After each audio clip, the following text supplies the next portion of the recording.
Shalom, shalom. Shalom.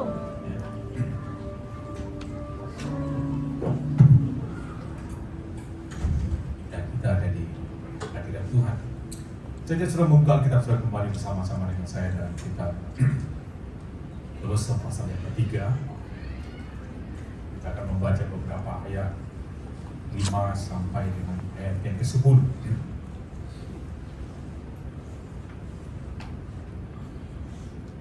Melanjutkan pembahasan minggu yang lalu, saya akan bicara pagi ini tentang mengenakan manusia yang baru. Putting on the new man. Kolose pasal yang ketiga, ayat yang ke-5 sampai dengan ayat yang ke-10. Saya akan baca dengan ganjil. Bisa bersama-sama membaca ayat yang ke-6. Kolose pasal 3 ayat 5 sampai 10. Karena itu matikanlah dalam dirimu segala sesuatu yang duniawi, yaitu percabulan, kenajisan, hawa nafsu, nafsu jahat, dan juga keserakahan yang sama dengan penyembahan berhala.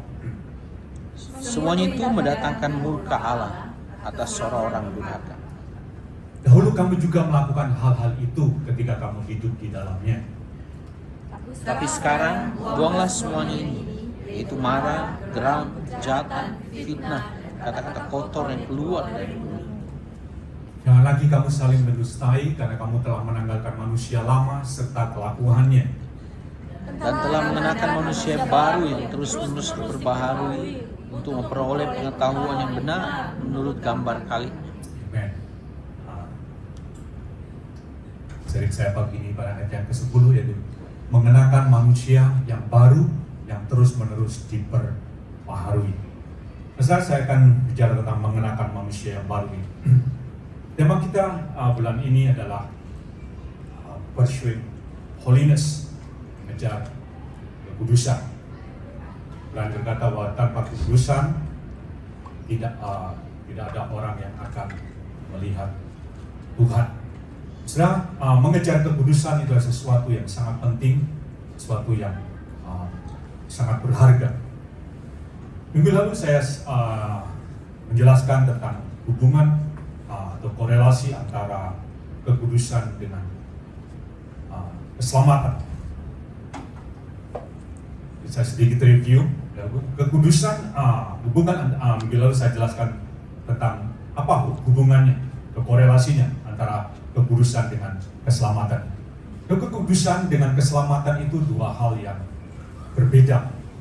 Kita diselamatkan karena iman, karena percaya Yesus, bukan karena perbuatan, bukan juga karena kesalehan atau kesucian, tapi mutlak karena iman. Jadi kita selamat karena iman, percaya Yesus, nanti masuk surga. Nah, kekudusan itu adalah satu langkah setelah kita diselamatkan. Itu satu proses pertumbuhan untuk menjadi seperti Yesus. Jadi saya jelaskan bahwa holiness is Christ likeness. Jadi keselamatan itu instan pada saat kita percaya kita selamat. Tapi kekudusan itu adalah satu progresif, satu pertumbuhan. Karena itu kekudusan itu perlu dikerjakan, perlu dikejar. Jadi kekudusan itu adalah satu usaha atau satu pekerjaan setelah seseorang diselamatkan. Jadi kekudusan itu adalah satu usaha, satu pekerjaan setelah seseorang diselamatkan. Dalam Filipi pasal yang kedua, coba saya bantu sedikit, banyak orang yang salah mengerti di ayat ini. Filipi 2 ayat yang ke-12. Jadi kekudusan itu adalah satu usaha, satu pekerjaan setelah seseorang diselamatkan. Filipi 2 ayat yang ke-12, coba kita baca bersama-sama. 2, 3. Hai saudara-saudaraku yang kekasih, kamu senantiasa taat, karena itu tetaplah kerjakan keselamatanmu dengan takut dan gentar. Bukan saja seperti waktu aku masih hadir, tapi terlebih pula sekarang waktu aku tidak hadir. Katakan itu, karena itu tetaplah kerjakanlah keselamatanmu. Nah, banyak orang yang salah mengerti. Jadi kerjakanlah keselamatanmu, bukan bekerja untuk keselamatanmu. Jadi kekudusan itu, saya jelaskan sedikit, kekudusan itu adalah respon terhadap keselamatan yang kita terima. Nah, banyak orang salah mengerti dengan ayat ini, berpikir bahwa untuk selamat orang harus berusaha. Untuk selamat itu tergantung kepada perbuatan atau usaha kita. Saudara, kerjakan keselamatanmu dalam bahasa Indonesia memang agak sedikit kurang jelas yang dimaksudkan, yang dikatakan kerjakan keselamatan. Tapi dalam terjemahan bahasa Inggris lebih baik. Saya nggak pintar bahasa Inggris, tapi saya mempergunakan kata-kata. Dalam bahasa Inggris kata work out your own salvation, bukan work for. Jadi work out berbeda dengan work for. Jadi bukan work for your own salvation, tapi work out your own salvation. Jadi bukan berusaha untuk diselamatkan, tetapi di sini ada satu dorongan untuk supaya kita mengambil tanggung jawab untuk pertumbuhan rohani kita setelah kita diselamatkan. Jadi kekudusan itu ada satu usaha, satu pekerjaan setelah kita diselamatkan. Nah, Ibrani pasal tanpa kekudusan tidak akan orang melihat Tuhan. Jadi kekudusan itu sudah dalam satu langkah setelah kita diselamatkan. Kekudusan ini membawa kita untuk kita bisa melihat atau mengalami pengalaman pribadi dengan Tuhan. Ibu kemarin habis saya khotbah ada pertanyaan ini, kurang begitu memahami antara kekudusan dengan keselamatan dengan kekudusan. Jadi keselamatan itu karena iman, tapi kekudusan itu membawa kita untuk kita bisa melihat atau mengalami pengalaman pribadi bersama Tuhan atau melihat manifestasi Tuhan. Nah, sebab kekudusan itu ada panggilan untuk setiap orang percaya. Nah, di dalam Kolose pasal 3, ayat 5 sampai 10 tadi, Penulis Paulus berkata, hendaklah kamu menanggalkan manusia lama dan mengenakan manusia yang baru. Sebab setiap kita orang percaya, setelah kita orang percaya, kita ini adalah manusia baru dalam Yesus Kristus. Jadi setiap kita ini adalah manusia baru. Di waktu saudara percaya Yesus, kita dilahirkan kembali, kita menjadi ciptaan baru, kita menjadi manusia yang baru. Dalam kitab 2 Korintus 5:17, siapa yang dalam Kristus, ia adalah ciptaan baru. Jadi setiap kita yang percaya Yesus, kita adalah manusia baru. Apa yang dimaksud dengan manusia lama dengan manusia baru? Manusia lama itu adalah yang dimaksud dalam Kolose pasal 3. Ini tentang sebenarnya ada tentang tabiat atau tentang tingkah laku atau tentang behavior. Sebab manusia lama itu adalah kehidupan lama kita sebelum kita percaya Yesus. Manusia baru itu adalah kehidupan baru kita setelah kita percaya Yesus. Ini saya sedikit jelaskan di sini. Manusia lama itu adalah life atau man before Christ. Tapi manusia baru itu adalah new life atau man after accept Christ. Jadi waktu kita percaya Yesus dan lahir baru, yang dilahirkan baru atau yang menjadi ciptaan baru itulah roh kita. Tetapi jiwa atau pikiran, akal budi dan tubuh kita itu enggak berubah. Jadi kita harus tahu, kita perlu tahu bahwa manusia itu adalah makhluk roh yang memiliki jiwa dan tinggal di dalam tubuh daging ini. Nah, waktu kita percaya Yesus yang lahir baru, manusia roh kita yang dilahirkan baru, manusia roh kita yang menjadi ciptaan baru. Sedangkan jiwa dan tubuh kita tetap sama. Jadi manusia baru itu adalah manusia roh kita. Jadi roh kita yang tidak kelihatan dalam diri kita. Nah, manusia lama itu adalah pikiran dengan daging kita yang belum diubahkan. Jadi manusia lama itu adalah pikiran kita dengan daging yang belum diubahkan. Nah, sebab di dalam diri setiap orang percaya itu ada yang namanya manusia baru dan ada manusia lama. Nah, di dalam Alkitab disebut ada manusia batinia, ada manusia lahiriah, ada manusia rohani, ada manusia jasmani. Sebab manusia baru dengan manusia lama yang ada di dalam diri kita. Jadi dalam diri manusia itu ada manusia, dalam diri setiap orang percaya itu ada manusia lama, ada manusia baru. Nah, manusia baru dengan manusia lama itu selalu bertentangan. Karena itu dalam diri kita itu ada apa? Selalu ada satu pergumulan. Kita mau ikuti keinginan manusia baru atau kita ikuti manusia lama. Pak Ari tadi memakai istilah seperti kita fight, seperti kita bergulat. Nah, kita mau ikuti keinginan roh kita atau kita mau ikuti keinginan daging kita. Sebab manusia lama itu jahat. Dalam kitab Kolose tadi katakan manusia lama itu jahat, rusak dan najis. Tidak ada yang sejalan dengan kehendak Allah. Tetapi manusia baru itu benar, kudus, sejalan dengan kehendak Allah. Nah, untuk kita bisa di dalam kekudusan, jadi Paulus dalam Kolose untuk kita bisa di dalam kekudusan, kita harus menanggalkan manusia lama kita dan mengenakan manusia yang baru. Kita harus matikan, kita harus salibkan manusia lama kita dan kita bangun manusia baru. Kita bangun manusia roh kita. Saya ada sedikit ada karikatur yang bisa membantu saudara untuk bisa membayangkan tentang manusia lama dan manusia baru. Sudah lihat di sini, yang hitam itu manusia lama, terus yang putih itu manusia baru. Di kita itu di tengah-tengah. Jadi ada satu pergumulan antara manusia lama dengan manusia baru. Nah, kita akan mampu hidup dalam kekudusan. Jadi ada satu pergumulan antara manusia lama dan baru. Kita akan mampu hidup dalam kekudusan kalau manusia baru kita itu lebih kuat. Jadi ada pergumulan, ada tarik menarik. Mau ikuti keinginan manusia lama atau ikuti keinginan manusia baru. Mau ikuti keinginan daging kita atau mau ikuti keinginan roh kita. Jadi ada satu pergumulan. Nah, untuk kita bisa hidup dalam kekudusan, manusia baru kita harus lebih kuat. Nah, di dalam Roma pasal yang ke-7, Paulus menjelaskan sedikit tentang apa manusia lama dengan manusia baru. Roma pasal 7 ayat 18 sampai 23.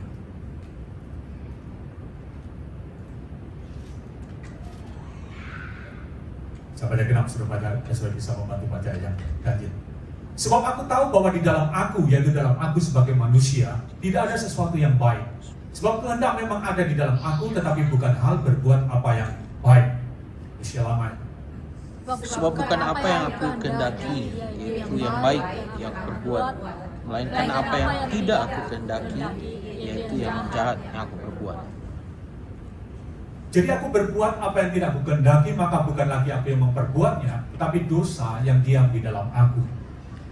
Demikianlah aku dapati hukum ini, jika aku menghendaki berbuat apa yang baik, yang jahat itu ada padaku. Sebab di dalam batinku aku suka akan hukum Allah. Tapi dalam anggota-anggota tubuhku, aku melihat hukum lain yang berjuang melawan hukum akal budiku dan membuat aku menjadi tawanan hukum dosa yang ada dalam anggota-anggota tubuh. Amen. Nah, setelah di sini Paulus menjelaskan bahwa dalam dirinya ada satu pergumulan. Setiap kali dia ingin berbuat yang baik, tapi yang jahat justru yang dilakukan.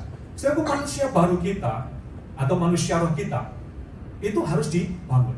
Jadi ada pergumulan, ada struggle ya, ada pergumulan antara manusia lama dengan manusia baru di dalam diri kita.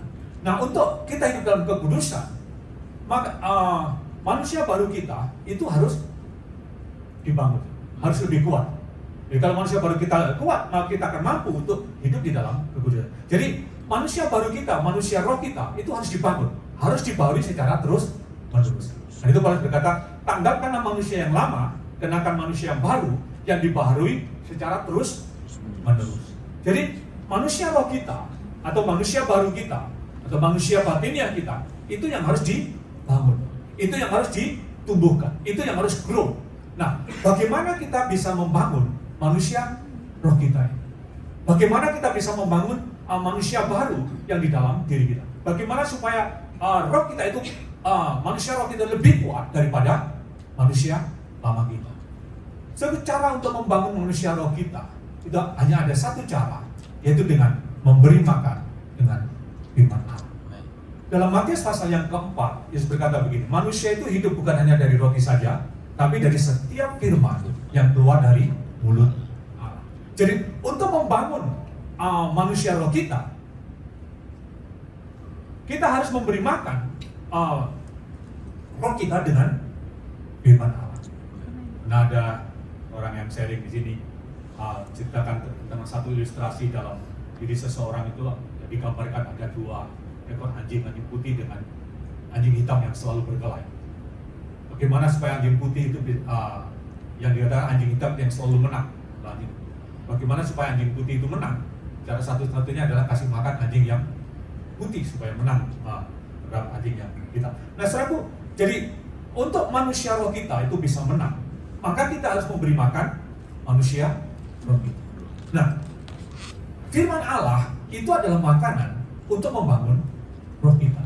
Nah, Mazmur pasal 1, saya akan berbicara hari ini. Gimana kita membangun manusia roh kita? Mazmur pasal 1 ayat 1 sampai dengan yang ketiga. Jadi, manusia roh kita atau manusia baru ini harus dibangun, yaitu dengan diberi makan firman Allah. Mazmur pasal 1 ayat 1 sampai 3. Berbahagialah orang yang tidak berjalan menurut nasihat orang fasik, yang tidak berdiri di jalan orang berdosa, dan yang tidak duduk dalam kumpulan pencemooh. Tetapi yang kesukaannya ialah Taurat Tuhan, dan yang merenungkan Taurat itu siang dan malam.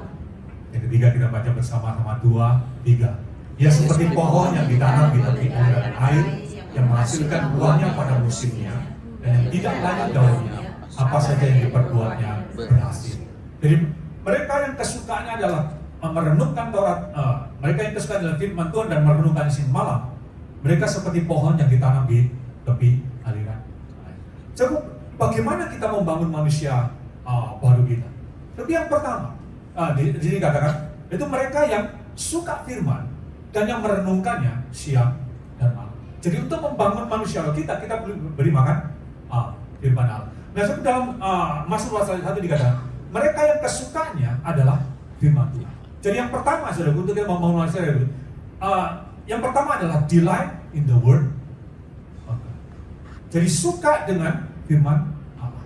Jadi hal yang pertama atau yang menjadi landasan dalam membangun manusia roh itu adalah rasa suka kepada firman Allah. Coba katakan rasa suka.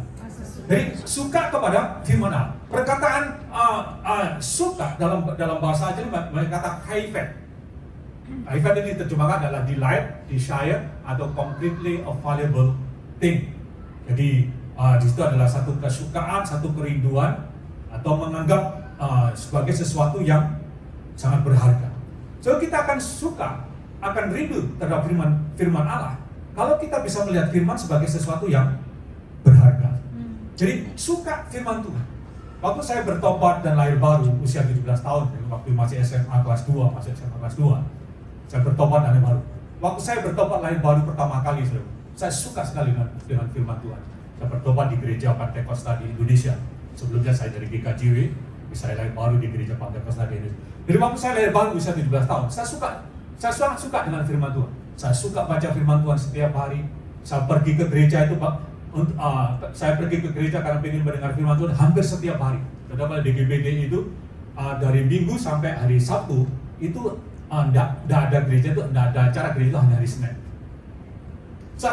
Hampir setiap hari saya pergi gereja. Jadi hanya hari Senin kan, hari Selasa ada namanya persekutuan wanita. Hari Rabu ada namanya doa persekutuan di rumah. Hari Kamis doa malam. Hari Jumat, hari pesta untuk penjemputan Roh Kudus atau minta kepenuhan Roh Kudus. Hari Sabtu pemuda dan hari Minggu ibadah. Saya hampir setiap hari pergi ke gereja. Kaum wanita saya pergi karena saya ingin mendengar firman. Jadi saya rindu, saya harus hampir setiap hari saya baca firman, hampir setiap hari saya pergi ke gereja. Jadi itu waktu apa? Pertama kali bertobat dari baru itu waktu kasih mula-mula. Jadi sangat haus akan firman Tuhan. Tapi lama kelamaan dalam perjalanan mulai apa? Mulai kasih itu agak menurun, mulai agak dingin, mulai kurang suka baca. Jadi tadinya setiap hari ibadah rajin, tapi lama-lama mulai apa? Berkurang. Tapi saya mulai kembali suka firman Tuhan. Itu waktu saya mengerti bahwa firman Allah itu terdapat janji-janji Tuhan yang sangat berharga. Dan waktu saya mulai ngerti bahwa di dalam firman itu ada janji-janji Tuhan yang sangat berharga, saya mulai rajin membaca firman Tuhan. Jadi saya mulai rajin membaca firman, berusaha untuk menemukan janji-janji Tuhan di dalam Alkitab saya. Nah, kalau saya baca, biasanya saya warnai janji Tuhan itu dengan warna kuning. Warna kuning. Nah, itu Alkitab saya pertama, Alkitab saya itu penuh dengan warna kuning. Kalau saya mau tahu janji Tuhan, saya lihat semua yang warna kuning. Jadi di dalam firman Tuhan itu terdapat janji-janji Allah yang sangat berharga. Saya membaca Alkitab sudah lebih dari 68 kali. Kita Perjanjian Kitab Wahyu. Waktu saya mulai tahu bahwa di dalam firman Tuhan ada janji-janji Tuhan yang berharga, saya mulai mencintai firman Tuhan. Dalam Mazmur pasal 119, coba kita lihat. Kita akan suka firman kalau kita tahu bahwa dalam firman Tuhan itu ada janji-janji Tuhan yang berharga. Dalam Mazmur 119 ayat 72, coba kita lihat sebentar. Mazmur 119 ayat 72. Taurat yang kusampaikan adalah baik bagiku, lebih daripada ribuan keping emas dan perak. Jadi Daud itu berkata bahwa Taurat Tuhan, firman Tuhan itu lebih berharga daripada ribuan keping emas. Ayat 127 coba. Jadi itu lebih jelas lagi dikatakan begini. Itulah sebabnya aku mencintai perintah-perintahmu, dikatakan lebih daripada emas, bahkan lebih daripada emas tua. Sebab firman Tuhan itu terdapat janji Tuhan yang sangat berharga. Dikatakan itu lebih berharga daripada ribuan keping emas. Firman Tuhan itu sangat berharga. Firman Tuhan itu adalah harta. Dalam Mazmur 119 ayat 162 dikatakan, mungkin dibantu saja bisa. Ayat yang 160 dikatakan, kalau kita menemukan janji Tuhan, itu seperti kita mendapatkan jarahan, harta yang tak terduga. Aku gembira atas janjimu, seperti orang yang mendapat banyak jarahan. Sebab firman Tuhan, dalam firman Tuhan terdapat janji Tuhan yang sangat berat. Nah, waktu saya mulai cinta firman Tuhan, firman Tuhan kembali. Itu waktu saya mulai mengerti bahwa di dalam firman Tuhan itu ada janji Tuhan yang sangat benar. Lalu kalau kita menemukan janji Tuhan, kita ini sedang menemukan harta, menemukan sesuatu yang berharga. Saya ingat saudaraku pertama kali waktu saya, ini sering saya ceritakan, waktu pertama kali saya mengalami Tuhan dalam hidup saya. Waktu saya sekolah Alkitab di Betani, Surabaya, saya pernah cerita, saya ini dapat beasiswa yang dimana saya nggak perlu bayar dan semua makan itu di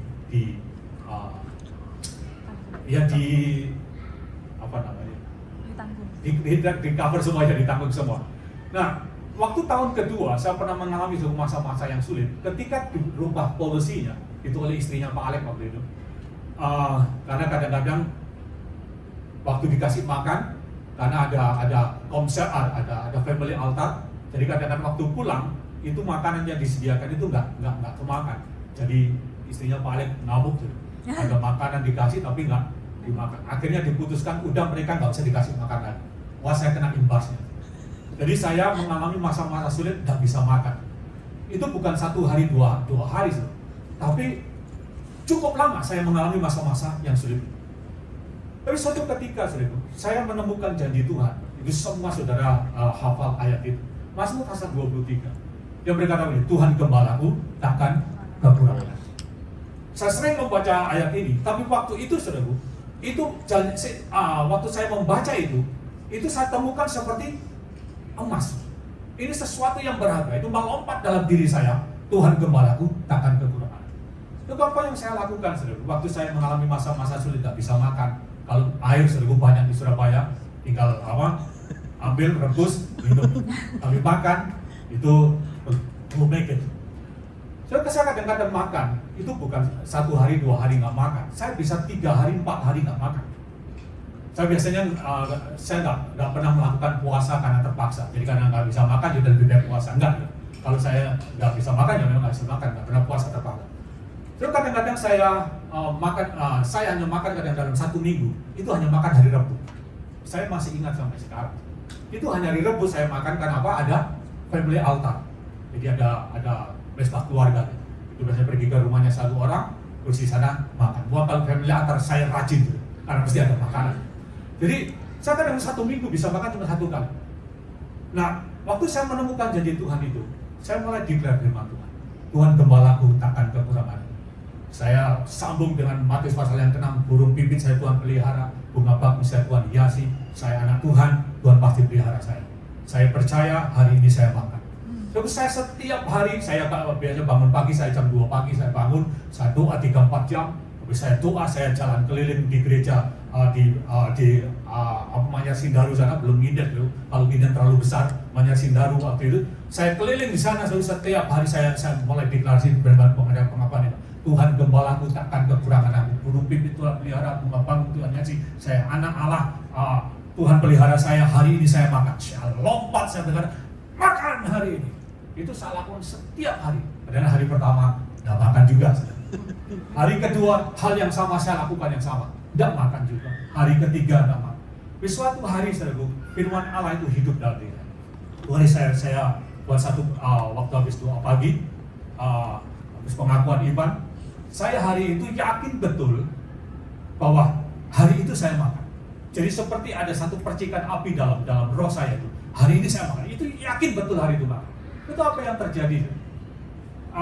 Waktu hari itu habis saya kuliah jam 3 saya pulang.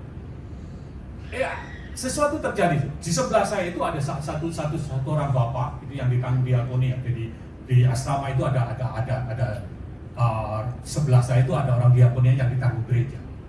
Sebelumnya dia ini semua makanan dari gereja. Tapi waktu itu anehnya hari itu ada saudaranya yang berkunjung. Jadi saya tahu kalau saudaranya berkunjung biasanya dibawa apa? Makanan, buah-buahan dan makanan yang bagus. Yang jelas kualitasnya makanan lebih baik dari makanan yang dikasih dari gereja.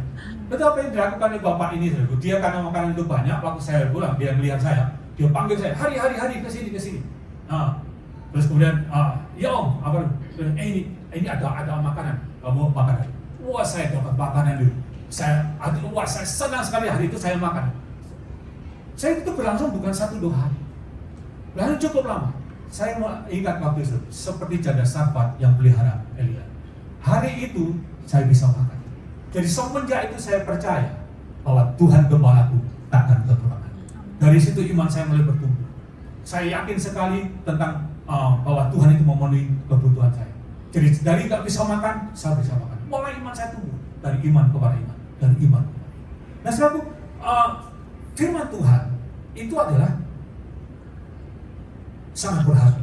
Firman Tuhan sangat berharga, seperti emas. Jadi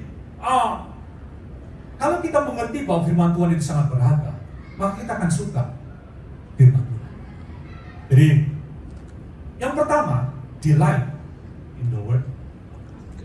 Jadi orang yang suka akan firman, orang yang suka firman, orang yang rindu akan firman, orang yang haus akan firman Tuhan. Matius 5 berbagai yang lapar dan haus kebenaran, mereka akan dipuaskan. Jadi kunci yang pertama untuk bertumbuh, delight, suka akan firman. Nah, kunci yang kedua itu adalah meditating the word of God. Mereka yang kesukaannya adalah Taurat Tuhan, dan yang kedua yang merenungkannya siang dan malam. Jadi merenungkan firman Tuhan. Sebab untuk manusia roh kita bertumbuh, kita perlu merenungkan firman. Perkataan merenungkan dalam bahasa asli mereka kata haga. Haga ini artinya adalah meditate, study, atau mata. Jadi memikirkan, merenungkan, belajar, dan menggumam atau memperkatakan. Itu perkataan haga. Jadi untuk kita bisa memberi makan manusia roh kita perlu yang namanya merenungkan firman. Kita perlu belajar firman, membaca firman Tuhan, atau mendengarkan firman Tuhan. Nah, saya dalam belajar atau membaca firman Tuhan itu ada dua metode. Yang pertama yang saya sebut dengan analyze atau menganalisa firman. Analyze atau observe atau research. Menganalisa firman ini ada jadi seseorang yang pertama seseorang yang menganalisa firman. Ia belajar, ia membaca Alkitab dengan biasanya dia belajar firman Tuhan dengan sistematis. Lalu dalam menganalisa firman itu biasanya adalah knowledge, pengetahuan. Jadi menganalisa firman atau observe firman, research firman Tuhan itu sangat berguna. Jadi kalau kita ingin memiliki pengetahuan tentang Alkitab supaya kita bisa mengerti atau memberi penjelasan kepada orang lain, kita perlu analisa firman, kita perlu observasi firman. Nah, analisa firman itu sangat penting, so. Itu berguna untuk nalar kita. Jadi untuk itu akan membantu membuat Alkitab lebih jelas atau menjadi rasional. Jadi yang sama dengan rasional itu bisa diterima oleh akal kita. Jadi itu analisa. Jadi analisa itu tujuan adalah untuk memiliki pengetahuan yang benar tentang Alkitab. Jadi ada namanya orang belajar dengan menganalisa. Tapi ada orang yang membaca Alkitab atau belajar firman Tuhan, itu bukan sekedar menganalisa, tapi makan. Food. Jadi pertama analisa, yang kedua adalah makan. Jadi membaca firman, merenungkan firman dengan tujuan bukan menganalisa, tapi mau makan. Jadi Sebab firman Tuhan itu adalah makanan untuk manusia roh kita. Manusia hidup bukan hanya dari roti, tapi dari setiap firman. Jadi, firman Tuhan itu adalah makanan. Nah, karena firman itu makanan untuk roh kita, waktu kita membaca, mendengar, dan merenungkan firman, itu kita menerimanya dengan roh kita, dengan hati kita, bukan dengan pikiran kita. Kalau analisa, itu kita dengan pikiran kita, mencoba memahami firman dengan bagaimana itu bisa masuk nalar kita atau bisa diterima oleh akal kita. Tapi waktu kita belajar firman yang makan ini, itu kita bukan kita nggak menggunakan pikiran, tetap kita baca lebih, tapi maksudnya itu lebih melibatkan hati kita, roh kita. Jadi bukan menganalisa, bukan memikirkan, tapi lebih menerimanya dengan hati kita atau dengan roh kita, yaitu menerimanya dengan percaya.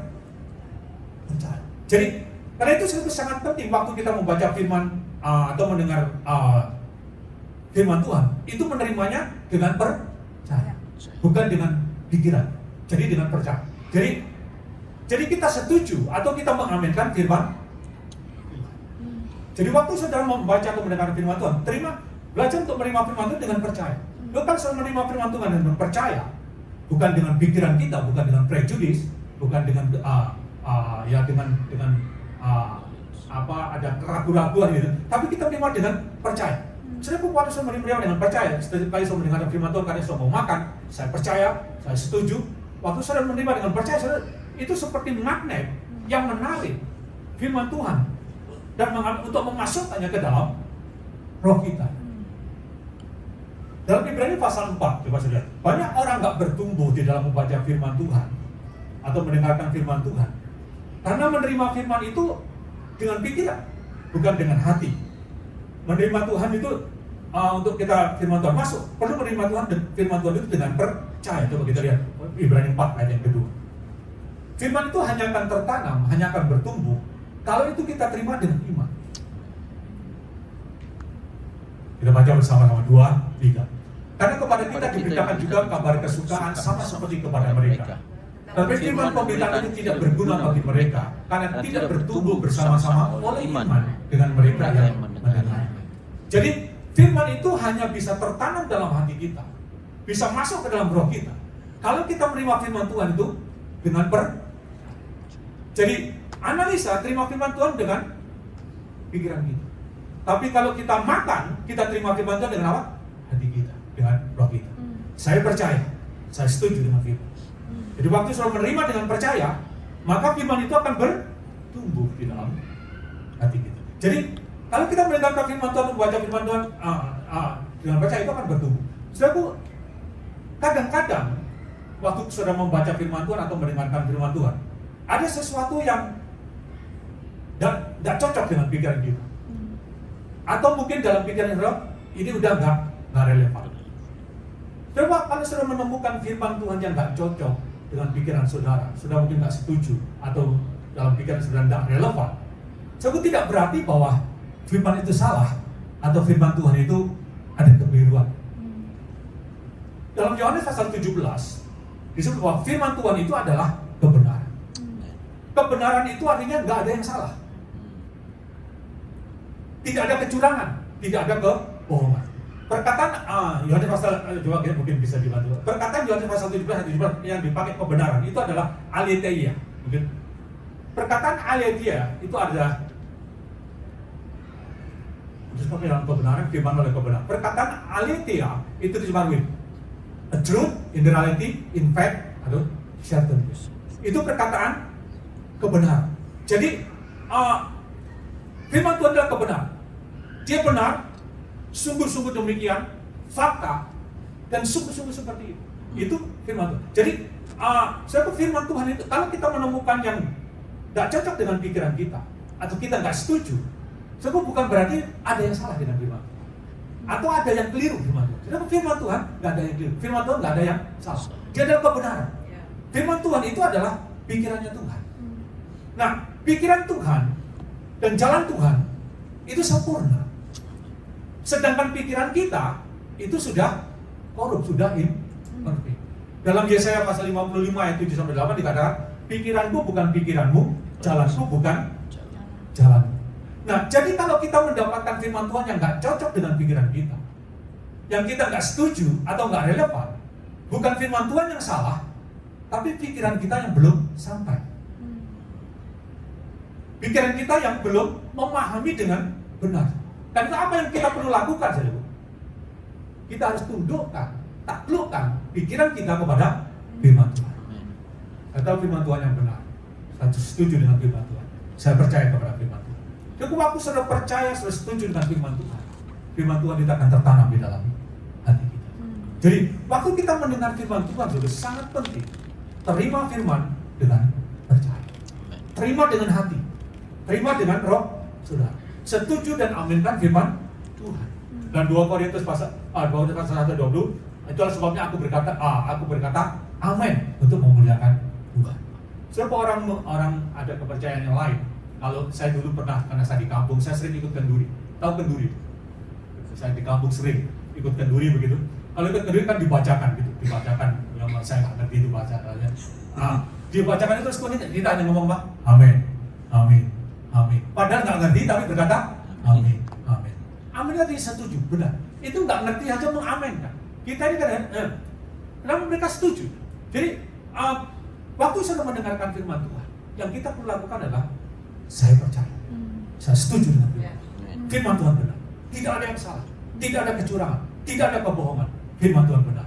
Saya terima firman Tuhan, saya percaya. Jadi waktu saudara terima firman Tuhan dengan percaya, maka firman Tuhan akan tertanam di dalam roh kita. Jadi firman Tuhan itu adalah makanan untuk roh kita. Jadi firman Tuhan itu makan.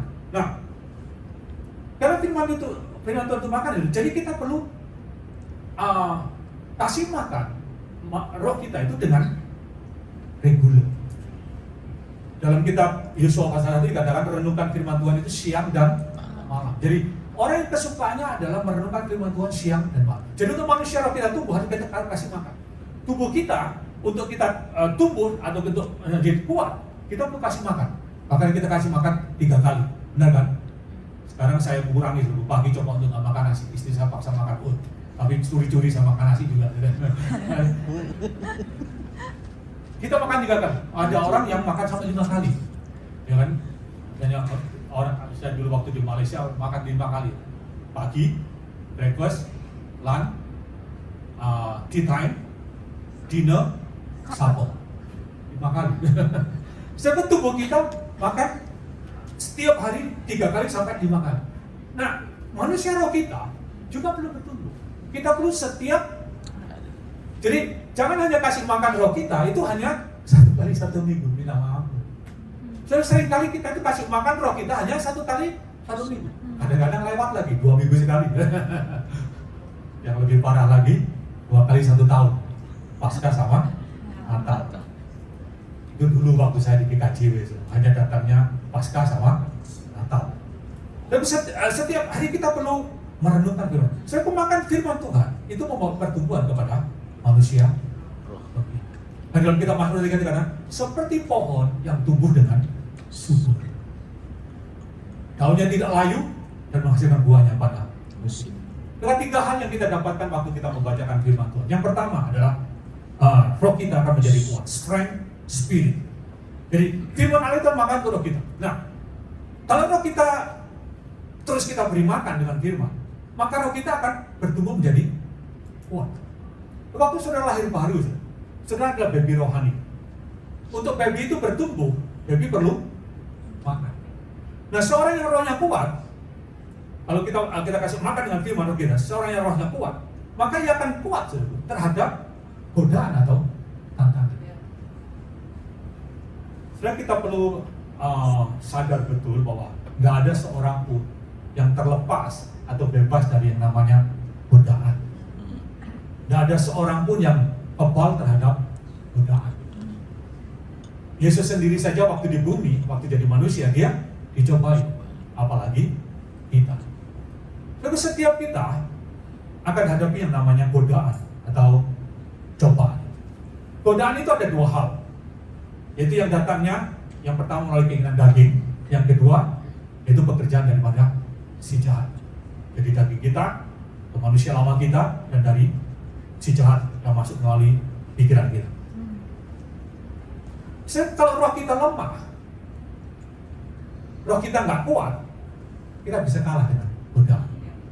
Tadi gambar tadi mungkin bisa ditampilkan ya, terus apa?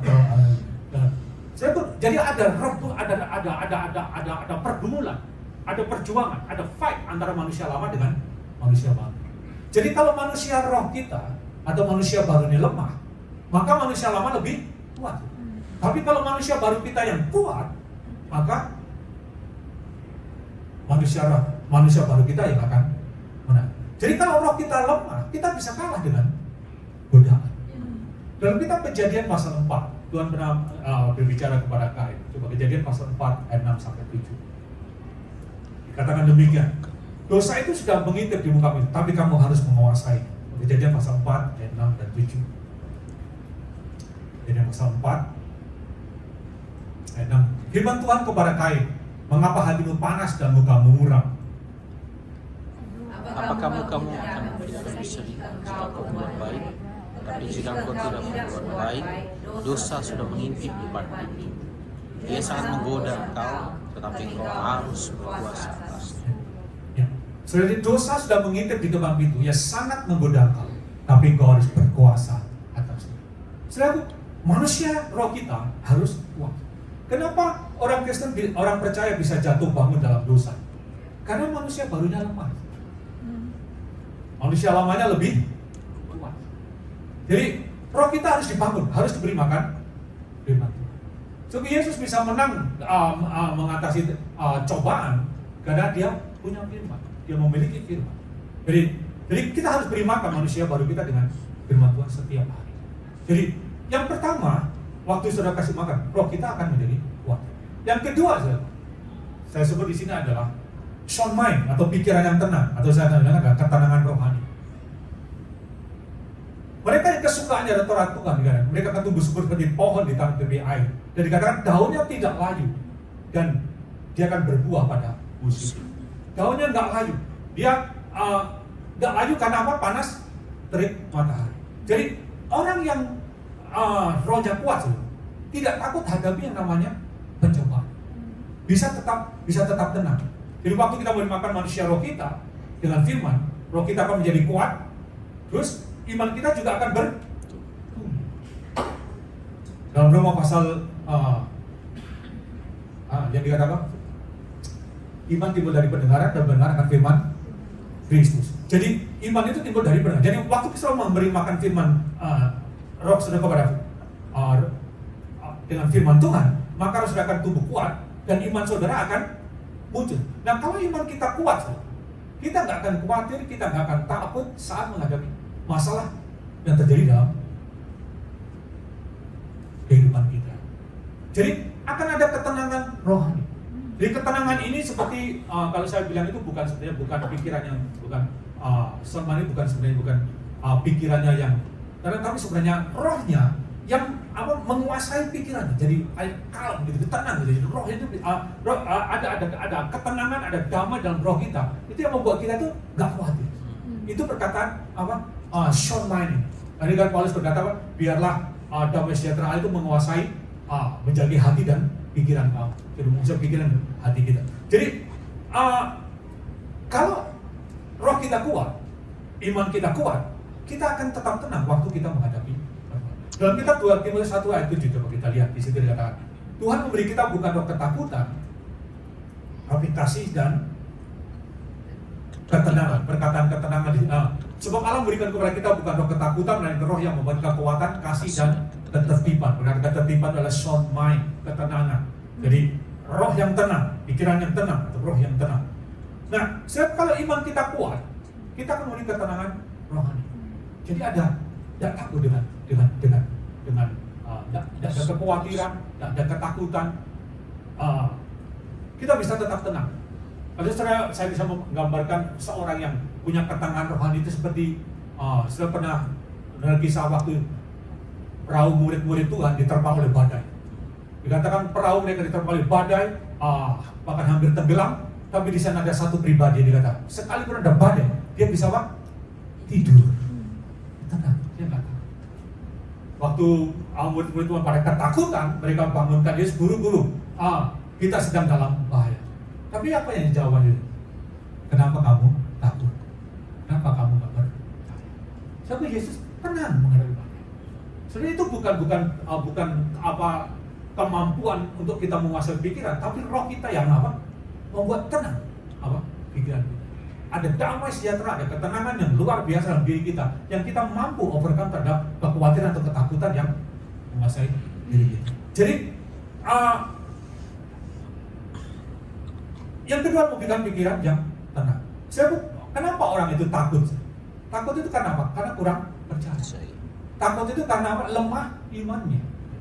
Jadi orang yang bimbang, dalam Yakobus dikatakan orang bimbang, orang yang berdua hatinya, itu dikatakan apa? Tidak akan tenang. Jadi ketenangan rohani itu akan ada kalau iman kita itu kuat. Jadi kalau iman kita kuat, kita tenang. Berikan contoh di dalam Alkitab, seorang yang tenang waktu menghadapi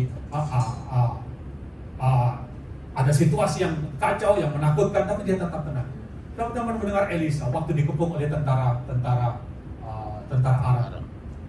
Bujangnya udah ketakutan, dikatakan, Tuanku, kita dalam bahaya. Kita akan mati, kita sedang dalam keadaan yang genting. Tapi bagaimana dengan Elisa? Waktu dia mendengar dia mengatakan perkataan satu, dia tetap tenang, dia berkata begini, "Tidak usah takut, yang menyertai kita lebih banyak dari mereka."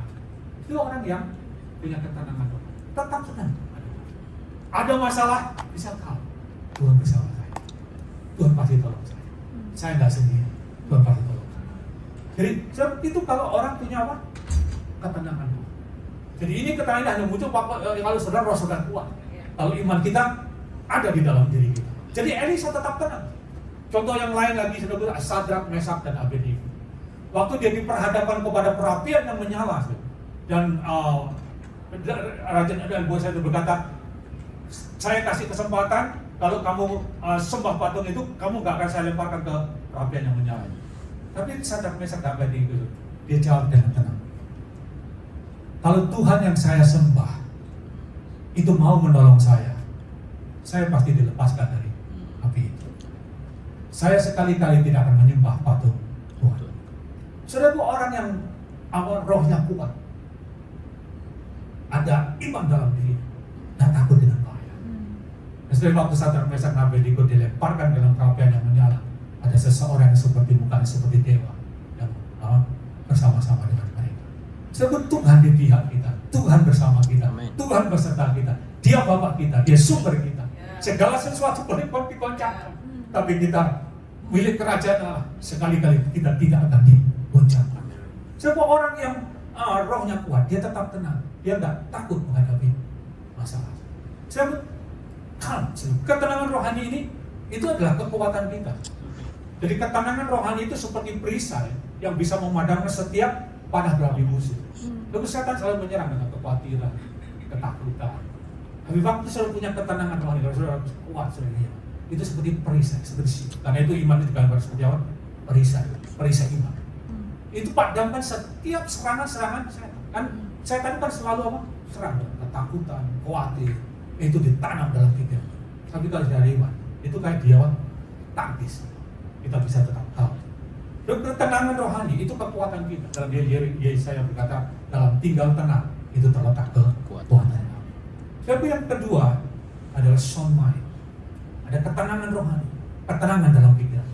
Yang ketiga, yang terakhir adalah kepekaan rohani, spiritual sensitivity. Jadi kalau roh kita kuat, kita akan punya kepekaan rohani. Kita peka dengan perkara-perkara rohani. Kita bisa membedakan mana kehendak Allah dan bukan kehendak Allah. Kita bisa detect dan kita bisa bedakan pekerjaan Tuhan atau pekerjaan setan. Kita bisa memiliki kesadaran akan Tuhan yang sangat tinggi dan ada rasa takut akan Tuhan yang sangat dalam. Itu kalau ada roh kita kuat. Lalu kenapa orang nggak punya kesadaran akan Tuhan? Karena rohnya lemah. Tapi kalau roh kita kuat, kita punya kesadaran. Maka kita dengan kehadiran Tuhan itu kita bisa peka sekali. Jadi kita sensitif. Jadi itu Yang ketiga ada kepekaan rohani. Jadi punya ada kesadaran, punya kesadaran akan Tuhan yang sangat tinggi. Lalu kenapa ada orang meragukan eksistensi Tuhan? Karena rohnya lemah. Kadang-kadang kita ragu. Tuhan itu betul gak ada. Coba orang yang, kalau orang nggak percaya akan eksistensi Tuhan itu kan dalam Roma 1 dikatakan pikirannya tumpul dan hati nuraninya dibutakan. Jadi, nah kalau roh kita tumbuh, kita akan punya kesadaran akan Tuhan sangat tinggi. Jadi roh kita dibuka, kesadaran kita akan Tuhan itu sangat tinggi. Saudara pernah mendengar kisah 12 pengintai. Waktu mereka mau masuk untuk menduduki tanah perjanjian. Yang 12 pengintai setelah melihat tanah perjanjian itu yang begitu subur, begitu baik, yang seharusnya diberikan kepada orang Israel. Tapi waktu mereka melaporkan yang 10 orang ini bilang, tanah itu subur, tanah itu bagus, tanah itu luar biasa, penuh dengan susu dan madu. Tapi dia berkata apa? Tetapi pendukung mereka itu sangat kuat. Tentara mereka itu hebat. Gak mungkin kita bisa duduki tanah perjanjian. Dia kesadarannya akan Tuhan itu rendah, tapi kesadaran akan dirinya sangat tinggi. Jadi lain sama Kaleb dan dengan Yosua. Waktu 10 pengintai berkata bahwa kita gak mungkin menaklukkan tanah perjanjian, kita akan ditelan habis, dia sadar akan dirinya, ketidakmampuannya dia. Tapi kalau dan Yosua dia berkata lain. Dia berkata begini, negeri itu sangat subur. Memang tentara mereka itu jauh lebih kuat daripada kita. Memang mereka terlatih perang. Mereka itu raksasa. Tapi dia punya kesadaran akan Allah yang sangat tinggi. Dia berkata begini, tapi ingat, Tuhan itu bersama-sama dengan kita. Amin. Sebab dia punya kesadaran akan Tuhan, realita akan Tuhan sangat besar. Dia peka sekali akan kesadaran akan Tuhan. Dia berkata, ingat Tuhan itu bersama kita. Bukan mereka yang akan menelan kita, tapi kita lah yang akan menelan kita habis. Jadi, saudara punya kesadaran akan Tuhan yang sangat tinggi. Karena dalam kitab Bilangan pasal 14 dikatakan, Yosua dengan Kaleb dikatakan punya roh yang lain. Jadi, kita kalau roh kita kuat, kita akan mengalami namanya kepekaan akan Tuhan. Jadi kita punya kesadaran akan Tuhan yang sangat. Paulus dia berkata dia punya kesadaran akan Tuhan yang tinggi. Dia berkata begini, aku tahu kepada siapa aku percaya. Perkataan itu saudara, wah, orang ini luar biasa itu. Kalau roh kita kuat, ada kepekaan, kesadaran kita akan Tuhan yang sangat tinggi. Jadi kalau kita makan firman Tuhan, kita akan memiliki kepekaan. Karena itu pagi ini saya ketika untuk roh kita kuat, kita harus bangun dan beri makan firman. Tanggalkan manusia lama, kenakan manusia baru. Yang diperbarui secara terus. Manusia roh kita, manusia baru kita, itu harus dibangun. Kasih makan firman. Itu kita akan memperbarui, kita akan bertumbuh dan kita akan kuat. Kalau roh kita kuat, manusia lama kita akan bisa matikan, kita akan bisa melepaskan, dan kita akan bisa hidup sebagai manusia yang baru. Kita bangkit berdiri.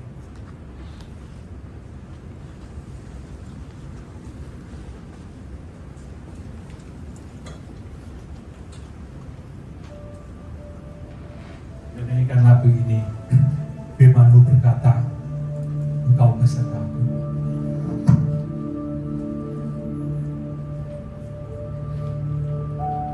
Firman-Mu berkata Kau besertaku, maka kuat roh dan jiwaku. Tangan-Mu Tuhan selalu ku nantikan, di setiap langkah ku percaya. Dengan sayang-Mu ku akan terbang tinggi di tengah badai hidup. Ku tak menyerah, Kau kekuatan dan perlindungan.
Kristus.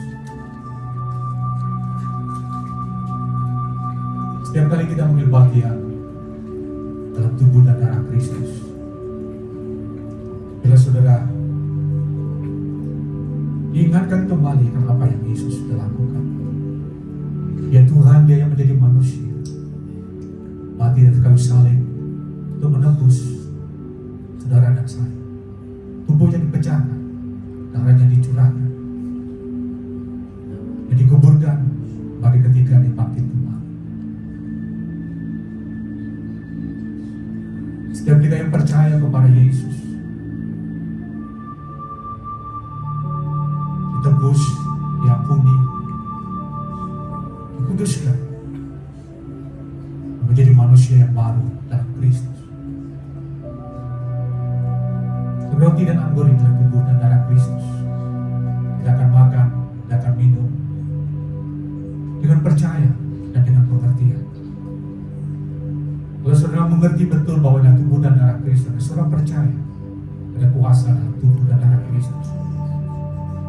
Mungkin ada saudara yang lemah, mungkin ada saudara yang terikat dengan sesuatu, terus saudara terima dengan iman dan saudara percaya, yang akan menjadi kekuatan bagi saudara, yang akan melepaskan dan membebaskan. Dan kalau ada saudara yang sakit, dan saudara percaya ada tubuh dan darah Kristus, ada kuasa yang akan menyembuhkan saudara. Roti dan anggur ini adalah makanan yang sesungguhnya yang memberi kehidupan kepada kita. Ambil roti di tangan kita, di tangan ini. Bukankah roti yang telah dipecah-pecahkan, yang di atasnya telah diucapkan syukur, ada persekutuan dengan darah, dengan tubuh Kristus, makan bersama.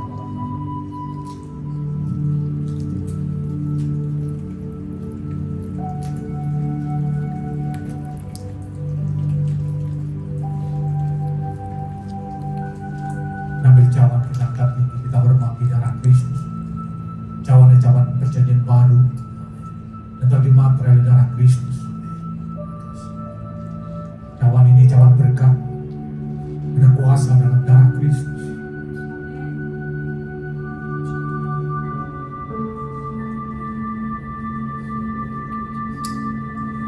Cawan ini yang dasarnya telah diucapkan syukur adalah persekutuan dengan darah Kristus. Dan terima dengan iman.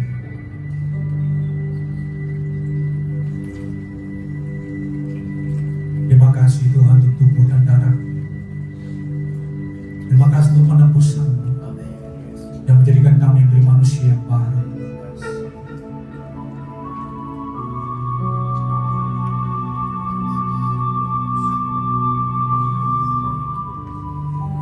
Dan mengucap syukur untuk tubuh dan darah. Berada bakas, berada bakas, berada bakas, ibarat bakas yang tiga penduduk bakas. Terima kasih Tuhan, terima kasih untuk tubuh dan darah.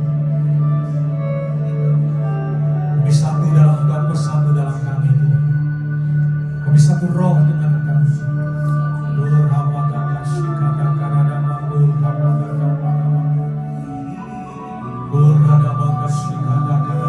Saudara yang bisa berdoa dalam keras membangun diri saudara dengan berdoa.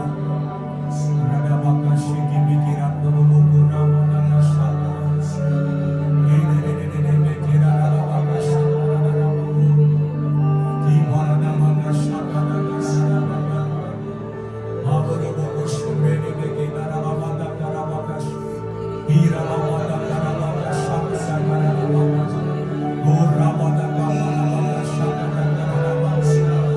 Bangun diri saudara, bangun manusia saudara dengan berdoa. Rada bakas sisa bara bakas rada baku. Kira lamada bara bakas rada bakas. Ramada bara baku ramada bara bakas.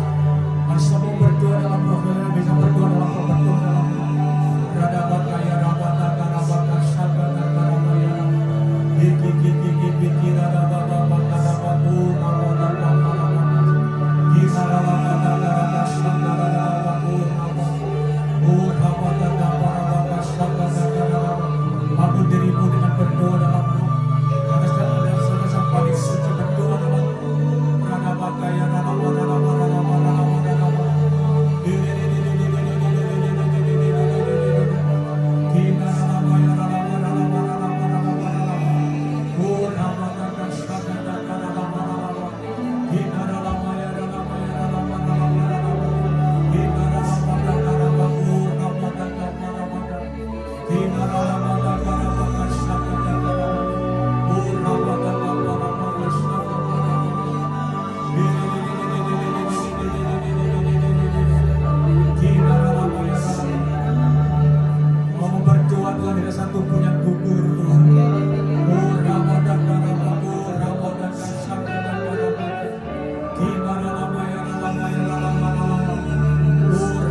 bangun roh saudara, bangun diri saudara.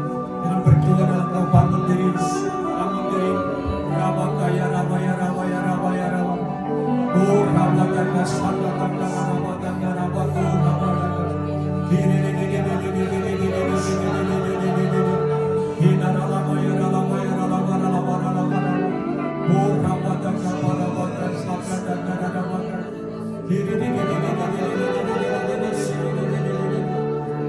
Oh rabakaya rabakaya sakataka rabakaya. Ada waktu saudara, ada waktu untuk membangun roh saudara. Berdoa dalam roh, ada waktu untuk berdoa dalam roh. Kirabatan karabatas, murabatan karabatas, sakata karabatas. Kinaramaya ramaya ramaya. Murabatan karabatas, sakata karabatas. Kirabara ramaya ramaya. Murabatan karabatas, murabatan.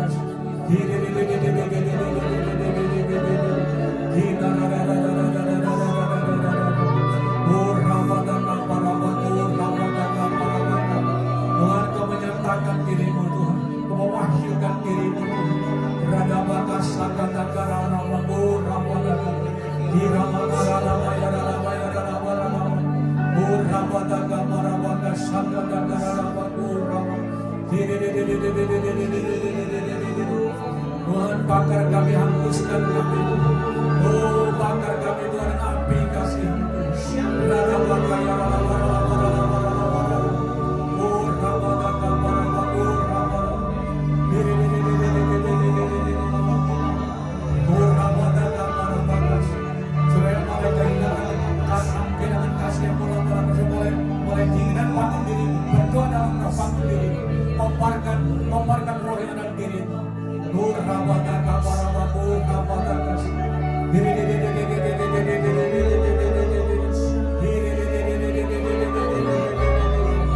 Oh, rabadaka marabaku rabadaka marabaku. Jirabadaka marabaku rabadaka marabaku. Oh, rabadaka rabaya rabadaka. Oh, rabadaka bakar kami api-Mu Tuhan. Bakar kami dengan api-Mu Tuhan. Rabadaka barabaka sakataka. Oh, kasih-Mu membakar kami. Hapuskan kami Tuhan. Hapuskan kami. Yoratakai sikit-sikit-narala. Mamurubuk sikit-sikit-narala. Yonaralama takarakasa.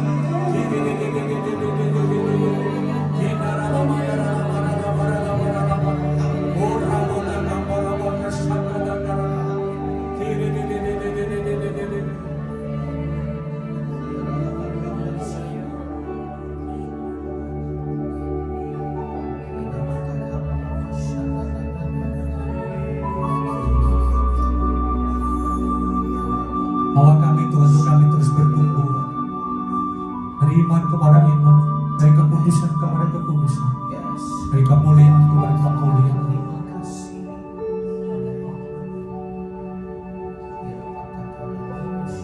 Roh-Mu yang memampukan kami.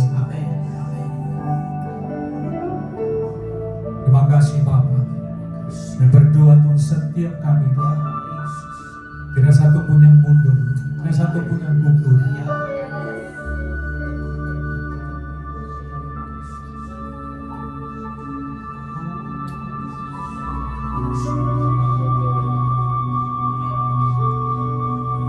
Bawa kami Tuhan, untuk kami bertumbuh, untuk kami menjadi seperti Kristus. Terima kasih Bapa, dalam nama Yesus berkata, Amen. Dan kembali.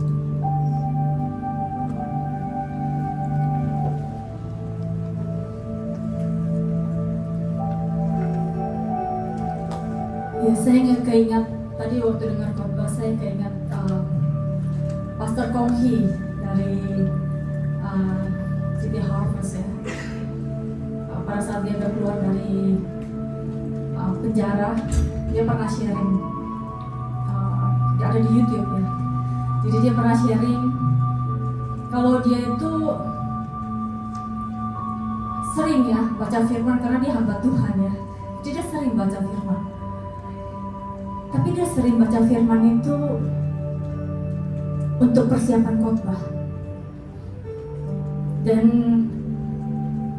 dia sendiri itu gak punya waktu untuk Tuhan. Jadi dia baca firman untuk jemaat.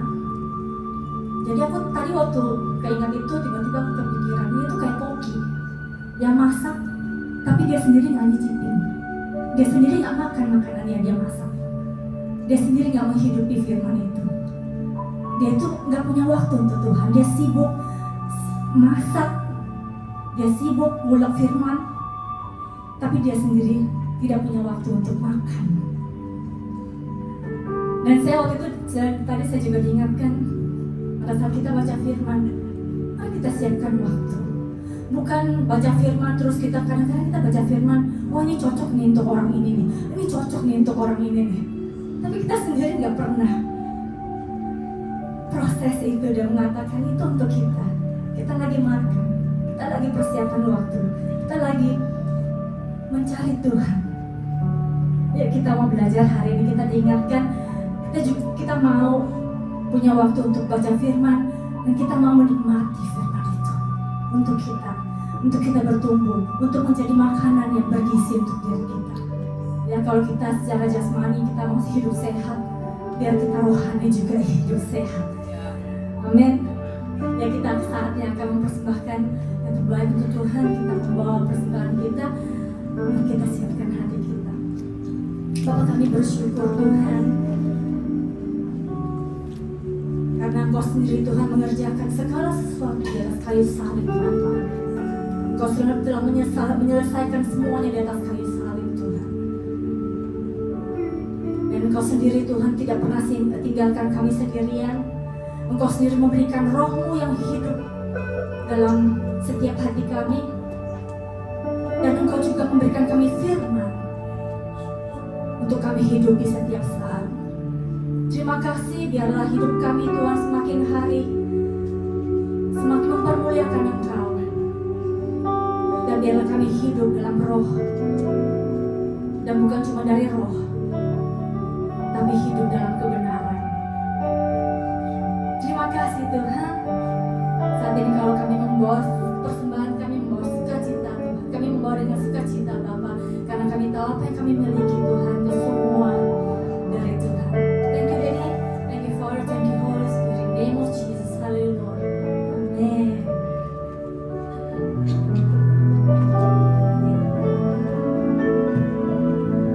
My Jesus, my Savior, Lord, there is none like you. All of my days, I want to praise the wonders of your mighty love.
ada sedikit pengumuman tanggal 10 Agustus, 3 minggu lagi ya, 3 hari minggu lagi kita nggak ada ibadah di tempat ini karena kita ada camp ya dari tanggal 9 sampai tanggal 11. Jadi nggak ada ibadah hari Minggu tanggal 10 Agustus.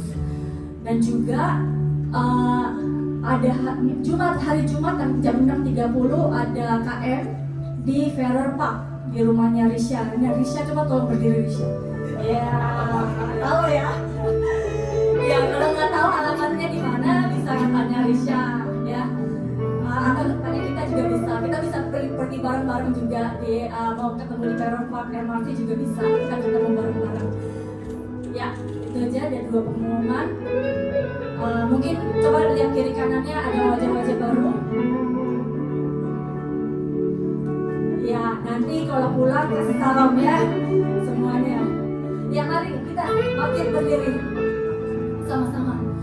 Just to know all you know that I see. I wanna live just to live to love you.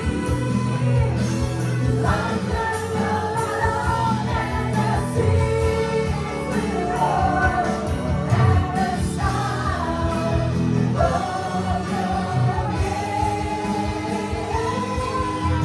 I sing for joy at the word of your name. Forever I love you, forever I'll stand. Nothing compares to the promise I have in you.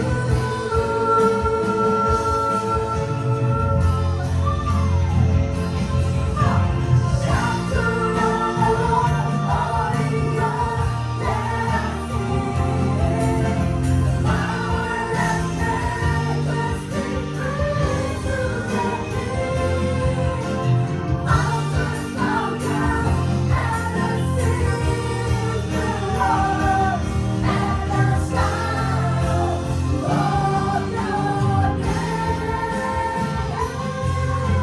I sing for joy at the word of your name. Forever I love you, forever I stand.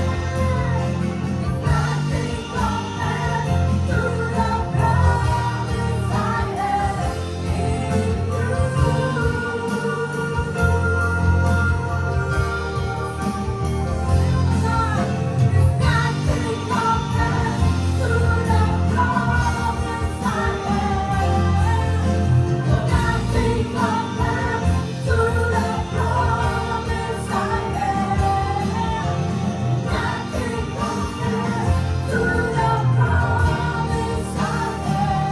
in